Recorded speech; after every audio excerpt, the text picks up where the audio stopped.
Before that, the indigenous people in the area believed that the land held mystical powers. You can see why the city has a bit of a paranormal reputation, right? So, within Bastion Square sits the old courthouse.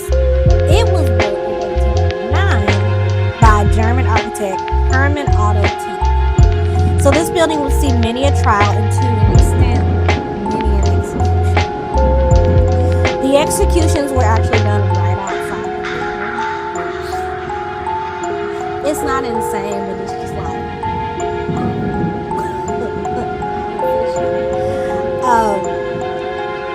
so like I said, it's done. These executions are done right outside the building, and legend has it that some of those unclaimed bodies are still buried beneath what was the execution grounds. People also report seeing the ghost of hanged prisoners and Judge Sir Matthew Bailey Begbie, aka the Hanging Judge. So he is seen in the old courthouse as a slender figure coming down the stairs as though he is on his way to witness the executions that he presided over and ordered. Within a stone's throw of the courthouse is Helmcken Alley. So this place is so atmospheric. Like, I was looking at pictures and it is, man, a picture is worth 1,000 words. So hopefully we'll get to go there, because I really do want to see, like, with my own eyes, like, how creepy this place is. But yeah, it's like, let me just see. Let me post. Like I said, I'm gonna post the pictures. But let me tell y'all, this alley is like, it's just, I can't even explain it. Like I said, I'll post pictures and y'all will see. You know what? The best way I can describe it is dark and moody. It's very dark and very moody. Very, very like, ugh. So the alley was named after Dr. John Sebastian Helmcken, who was a prominent physician at the original Hudson's Bay Company fort. Now, this alley was once where condemned prisoners were led to the courthouse to their ultimate fate of execution, or, I don't know, hard labor. Probably execution if that judge I mentioned before was presiding over it. So legend states that you can still hear their chains clanking in the alleyway. Ew! I do not like it. I don't like clanking chains, especially when there are no chains to be clanked. And sometimes the hanging judge appears in the alleyway as though he is looking to see who deserves to be hanged and who doesn't. Now, my guess is that all of them was catching the noose, to be honest, the way they talked about this man. And you know what this ghost story gives?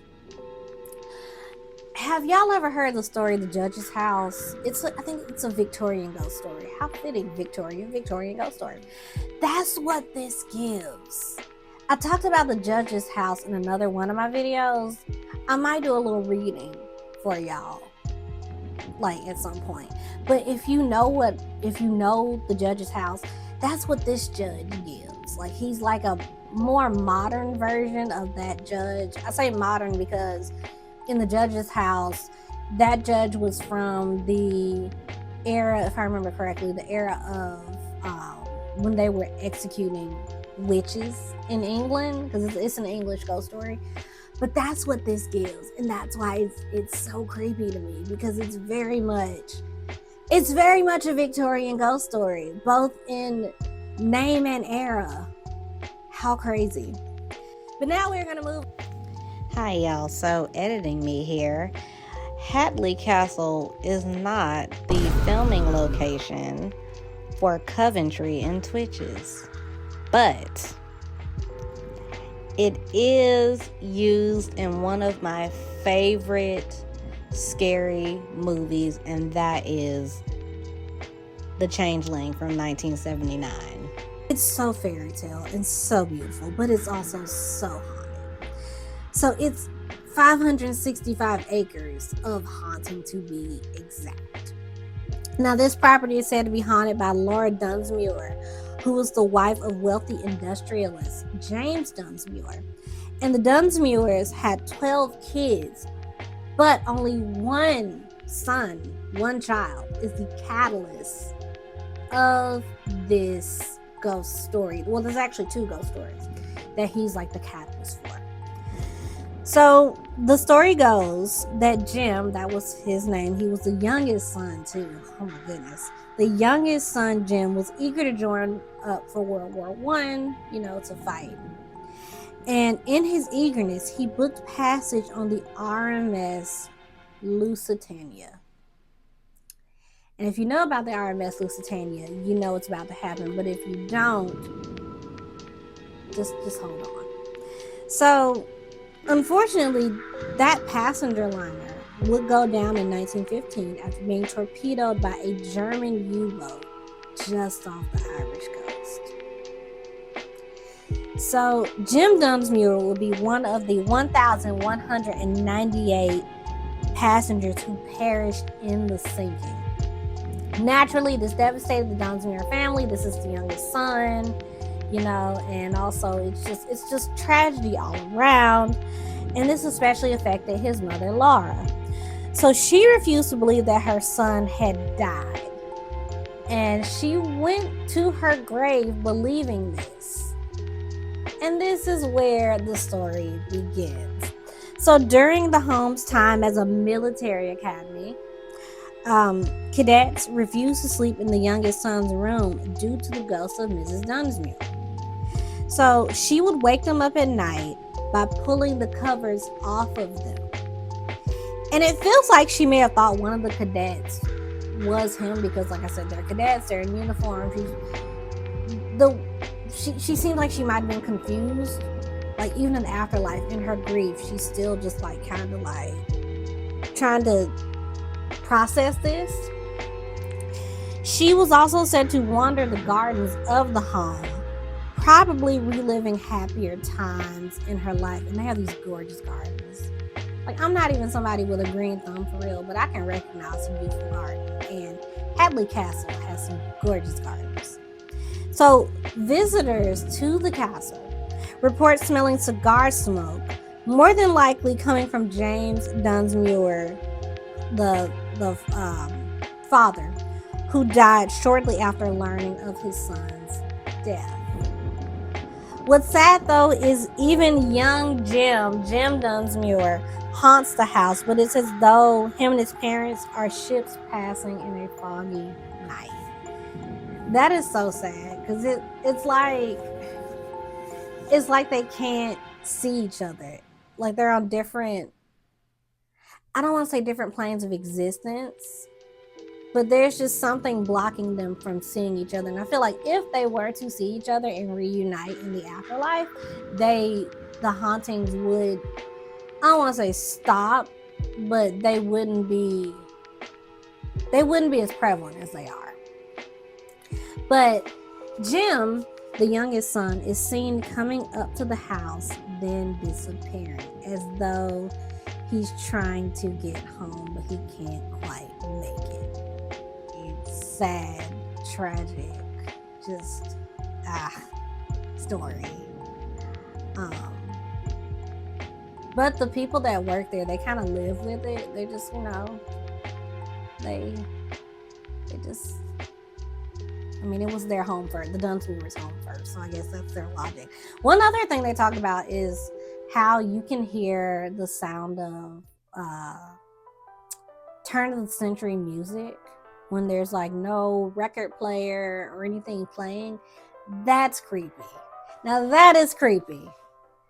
Honestly, too, what the cadets had to go through, that's creepy as well. But that eerie Victorian music, that's a no for me. Very much Crimson Peak at the end of that movie. That's the music I always hear when what's his face is playing the piano.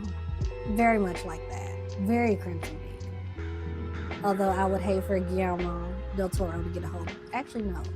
I would both love and hate for Guillermo del Toro to get a hold of the story.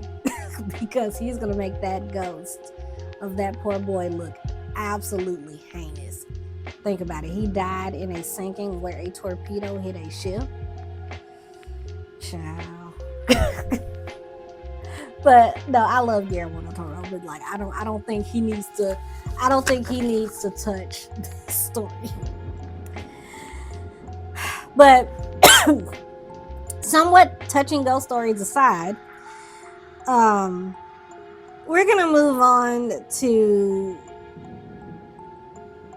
Helmcken Alley. So we're going back to Helmcken Alley. So there's this English pub called Garrick's Head Pub. Now this place is a 2-for-1. A 2-for-1 for us, because it is a murder mystery and a ghost story. And listen, I do enjoy true crime in small doses. Especially if it's vintage true crime. So according to the website, on October 1st of that year, very early in the morning, Mike Powers went to unlatch his front gate when he was attacked. Someone struck him from behind using a towel wrapped around, hold on for this one, 5 pounds of sand. What? I was like, when I was researching, I was like, 5 pounds of sand. And it just so happened we went to like Lowe's or Home Depot or whatever, and I saw like what 5 pounds of sand looked like, and I was like, Jesus. So it hits him in the back, hits him with 5 pounds of sand. This hits him in the back of the neck, and when he fell, the same attacker or attackers began vigorously kicking him. So they basically like jumped this man, right? So the exact description was that he was kicked into oblivion, which means all them organs turned to juice. Now, it suggested that the attackers were a man and possibly a woman dressed as a man. Either way, Powers died 4 days after the incident due to a ruptured liver. So they kicked this man so hard his liver ruptured. That's crazy. That's a special kind of hate. Now, while authorities had an idea of who the murderers might be, they were never caught. As for the motive, it's thought that Mike Powers might have slighted a woman, and as a result, she and the lover took revenge on him. So, like, in modern parlance, he was a boy. and they were like, oh, we finna get you. Till this day, echoes of that murder exist through the world of the paranormal. So visitors to Helmcken Alley and the pub claim to see the ghost of the murdered Mike Powers sitting by the fireplace as though reliving the events before his demise. And I did try to find some more information. I was like, oh, a murder and a ghost. Well, but for this, like, this is all I could, not all I could find. I found more, but like I was like, nah, let's keep it short and concise, because we're more on the ghost side than the murder side. But that is crazy. Like, this man got jumped, and these people waited till 3 a.m. when nobody was out there in October. And October in the Northwest and Canada, from what I understand, is not like here in Georgia. Like, they actually have fall. So I think they said it was snowing too, so like nobody was out. But these two was like, oh no, we gotta take this man out. So on the next Paint and Haint, we are going to our final destination, Alaska. And we're going to get into not just ghosts. Now we're getting into cryptids this time. Normally I don't touch cryptids because it's not that I don't have an interest in them. It's just not, I don't know. I just don't touch cryptids. But this episode we will be talking about cryptids because this is Alaska. So it's only fair that Alaska is it's only fair because, like I said, Alaska is so incredibly vast and such a mystery. I mean, it's not called the last frontier for nothing. But remember to like, comment, and subscribe.